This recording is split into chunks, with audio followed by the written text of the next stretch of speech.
गुरु तत्व का भी इसी प्रकार से है। आपको लगता है कई लोग मेरे साथ जुड़ जाते हैं, कई लोग मेरे साथ नहीं जुड़ते, तो साधक दुखी होते हैं, अरे स्वामी जी मैंने इतना उनको बताया फिर भी वो आपके साथ नहीं जुड़े, ध्यान के अंदर नहीं जुड़े। तो मैं उनको समझाता हूं, एक नारियल का वृक्ष रहता है, इसको 25 साल में 30 साल में फल आते हैं, तो बाप नारियल लगाता है और बेटा खाता है। ठीक इसी प्रकार से इसी गुरु ने आपके भीतर बीज को स्थापित किया होगा,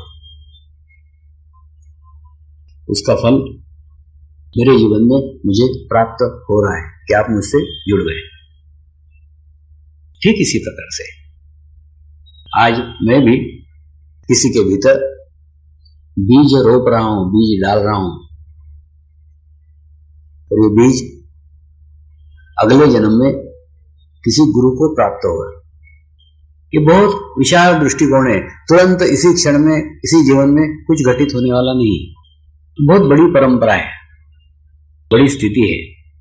दूसरा, समर्पण ध्यान का आप अर्थ लगाते होंगे कि समर्पण ध्यान करना यानी गुरु को सर्वस्व अपना समर्पण कर देना। वास्तव में ये तो वो वृक्ष है जिसका बीज सबसे पहले गुरु ने आपके भीतर स्थापित किया है। शिष्य का समर्पण तो गुरु के प्रति बहुत बाद में होता है, लेकिन गुरु का समर्पण शिष्य के प्रति प्रथम होता है। सबसे पहले गुरु शिष्य को समर्पित होता है। जिस प्रकार से चंदन के झाड़ों के सानिध्य में कुछ आसपास जो झाड़ लगे रहते हैं वो झाड़ भी सुगंधित हो जाते हैं, उनके आसपास भी चंदन की खुशबू आना शुरू हो जाती है। पारस पत्थर को अगर लोहे से छुआ जाए तो लोहा भी सोना बन जाता है, लेकिन वो पारस पत्थर नहीं बनता। चंदन के आसपास की झाड़ियां चंदन नहीं बनती, लेकिन गुरु अपना गुरु तत्व ही सबसे पहले अपने शिष्य में समर्पित कर देता है, अपना तत्व दे देता है, अपनी जान दे देता है, अपना सर्वस्व दे देता है। तो सर्वस्व गुरु ने देने के बाद शिष्य साधना करके उसी बीज को वृक्ष में तब्दील करता है। जैसे शिव बाबा के मुझे दर्शन हुए, मैंने साष्टांग दंडवत उनको किया और दंडवत करने के बाद उन्होंने उठकर मुझे गले लगा लिया और कहा, मैं सालों से तेरा इंतजार कर रहा था, मैं तेरी राह देख रहा था, मेरे गुरु से दी हुई शक्तियां तुझमें स्थापित करने का है, तुझे देने की है, तुझे समर्पित करने की है।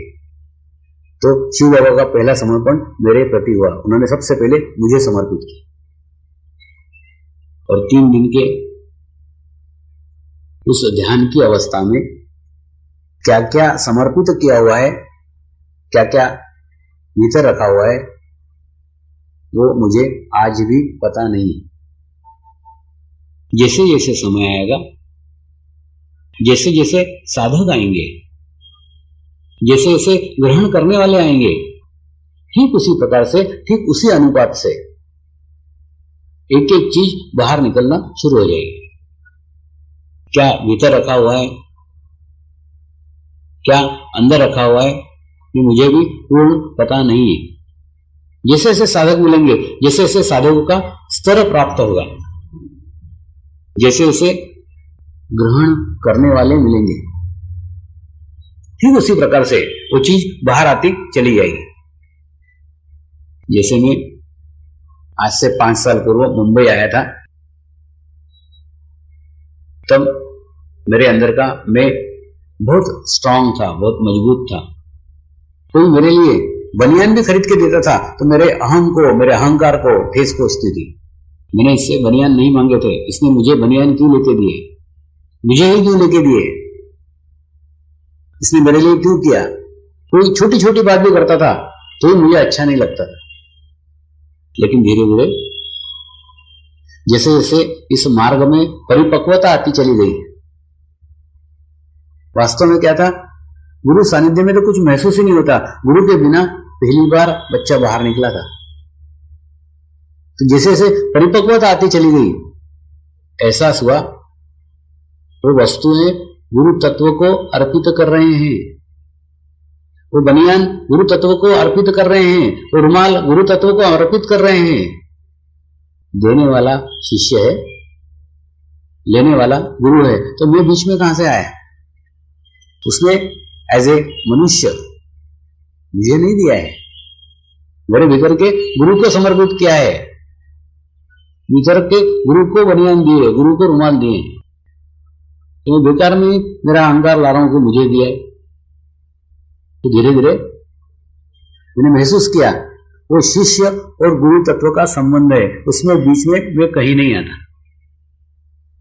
तो फिर कोई साधक कितना भी मेरे लिए करता है, मेरे को उसका कुछ नहीं लगता, ऐसा लगता है वो गुरु तत्व के प्रति कर रहा है, गुरु तत्व का उसका संबंध है, मैं कहां बीच में आया? मेरे लिए तो वो कर ही नहीं रहा है, वो कर रहा है अपने खुद के आध्यात्मिक प्रगति के लिए, आध्यात्मिक प्रोग्रेस के लिए। धीरे धीरे भीतर का मैं